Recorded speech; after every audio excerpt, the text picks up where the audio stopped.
दोस्तों आज के इस वीडियो में देखेंगे एक्सेल में मोस्टली यूज होने वाले 10 ऐसे फंक्शंस जो हमारे काम को बहुत ही आसान बना सकता है।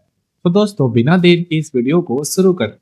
तो दोस्तों यहाँ पे हमारा पहला फंक्शन है सम फंक्शन का यूज टोटल करने के लिए करते हैं। जैसे कि यहाँ पे इस टेबल में हमें इन सभी अमाउंट का टोटल कैलकुलेट करनी है, तो उसके लिए हमने यहाँ पे फंक्शन यूज किया is equal to sum, bracket को ऑन करेंगे, उसके बाद सभी अमाउंट का सिलेक्शन लेकर ब्रैकेट को बंद कर देंगे।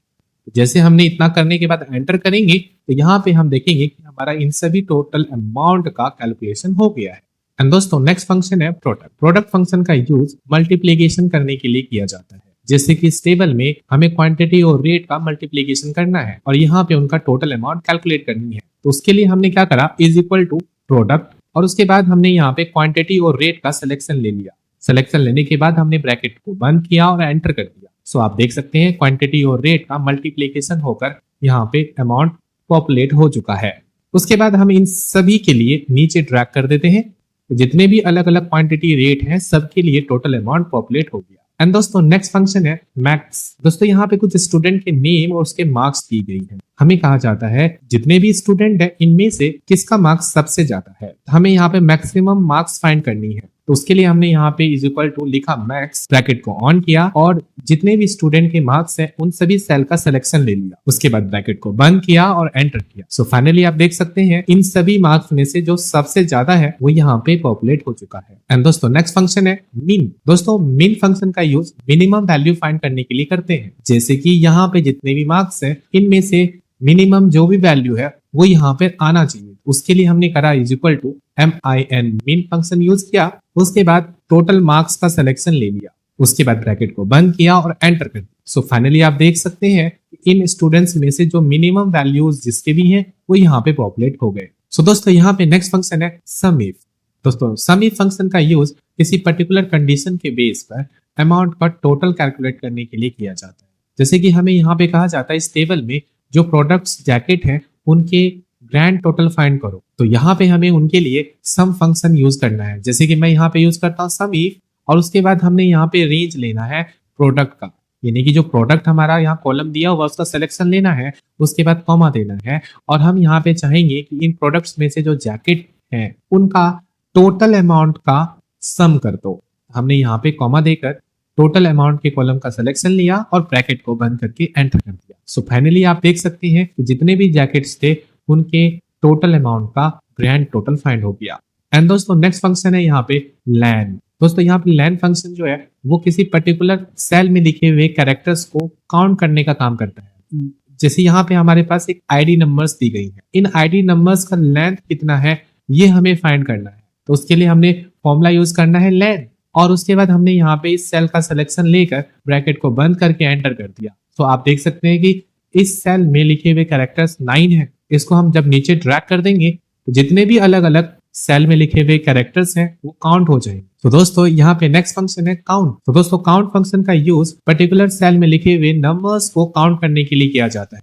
जैसे कि यहाँ पे इस कॉलम में जितने भी नंबर्स हैं इनको काउंट करना है, तो उसके लिए फॉर्मूला यूज करेंगे काउंट। अब जैसे मान लीजिए मैंने यहाँ पे लिखा काउंट, ब्रैकेट को ऑन किया, हमने इन कॉलम में लिखे हुए सभी सेल का सिलेक्शन लेकर ब्रैकेट बंद करके एंटर कर दिया। सो फाइनली आप देख सकते हैं कि हमें आउटपुट मिल रहा है 5, यानी कि इन सभी कॉलम में लिखे हुए जो नंबर्स हैं वो 5 हैं। सो दोस्तों नेक्स्ट फंक्शन है काउंट ए।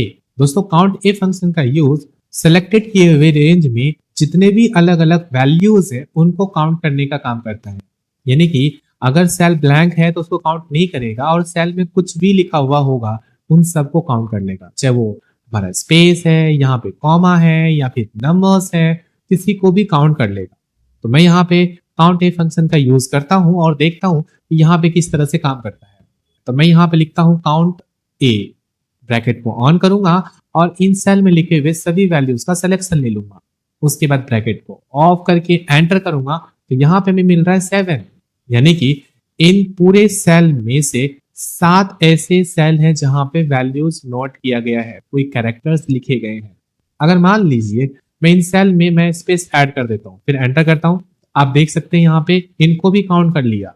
अगर मैं यहाँ पे इन सेल में मैंने 9 प्रेस कर दिया, लेट्स सी कि मैंने कुछ भी नंबर्स प्रेस कर दिया, तो आप देखेंगे इनको भी काउंट कर लिया। और इस सेल में भी मैं स्पेस दे देता हूँ, फिर से, तो आप देखेंगे इनको भी काउंट कर लिया। तो काउंट ए फंक्शन का मतलब होता है कि जितने भी आपने सिलेक्शन ली है उन सभी सेल में अगर कोई भी कैरेक्टर्स हैं, कितने सेल में लिखे हुए कैरेक्टर्स हैं, तो वो आपको बताएगा। एंड दोस्तों इस तरह से इसका यूज कर सकते हैं। एंड दोस्तों नेक्स्ट फंक्शन है काउंट इफ। दोस्तों एक टेबल में हमें बोला जाता है इन सभी स्टूडेंट्स के टोटल प्रेजेंट कितने हैं ये कैलकुलेट करो, या कितने एब्सेंट है ये कैलकुलेट करो। दोस्तों यहाँ पे टोटल प्रेजेंट फाइंड करने के लिए मैं यहाँ पे यूज करता हूँ काउंट इफ।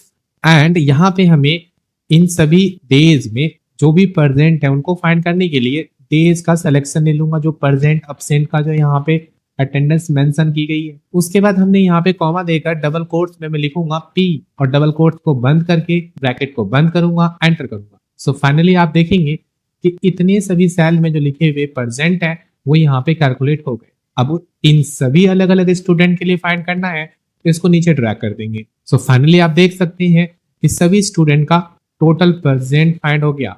सेम अगर हमें एब्सेंट फाइंड करना है तो फिर से हम यहाँ पे टाइप करेंगे काउंट इफ और उसके बाद हमने डेज सेल का सिलेक्शन लेना है, कॉमा देना है और यहाँ पे फिर से यहाँ पे टाइप करना है कंडीशन लाइक ए, क्योंकि एब्सेंट के लिए ए है। उसके बाद एंटर करना है। तो फाइनली आप इन सभी अलग अलग स्टूडेंट्स का एब्सेंट फाइंड कर सकते हो। सो दोस्तों नेक्स्ट फंक्शन है ट्रिम। दोस्तों ट्रिम फंक्शन बहुत ही यूजफुल फंक्शन है। इनका यूज अनवांटेड स्पेसेस को रिमूव करने के लिए किया जाता है। जैसे कि ये पूरा पैराग्राफ है, इस पैराग्राफ में हमारा अनवांटेड स्पेस यहाँ शो कर रहा है, इनको हमें हटाना है। उसके लिए हम लोग यूज करेंगे ट्रिम। तो मैंने यहाँ पे लिखा इज इक्वल टू ट्रिम और ब्रैकेट को ऑन किया, हमने इन सेल का सिलेक्शन लिया, ब्रैकेट को ऑफ करके एंटर किया। तो फाइनली आप देख सकते हैं कि हमारा जितने भी अलग अलग अनवांटेड स्पेसेस थे वो सब हट चुके हैं। इनको मैं एक ही सेल में दिखाने के लिए मैं रैप टेक्स्ट कर देता हूँ। तो यहाँ पे हमने इनका सिलेक्शन लिया और यहाँ पे रैप टेक्स्ट कर देता हूँ। तो यहाँ रैप टेक्स्ट करने के बाद आप देखेंगे यहाँ पे जो सेंटेंस यहाँ पे अनवांटेड स्पेस के साथ था वो बिल्कुल करेक्ट हो गया। दोस्तों यहाँ पे हमने आज जाना एक्सेल में 10 फंक्शंस जो हम डेली बेसिस पे यूज करते हैं। तो दोस्तों अगर आपको इसी तरह के एक्सेल के और भी फंक्शंस के बारे में जानना है और भी टिप्स एंड ट्रिक के बारे में सीखना है तो हमें नीचे कमेंट करके जरूर बताइए। और दोस्तों हमारा ये वीडियो पसंद आए तो प्लीज लाइक करिए और भी लोगों तक शेयर करिए। नए वीडियोस की जानकारी के लिए हमारे YouTube चैनल को जरूर सब्सक्राइब करिए। धन्यवाद।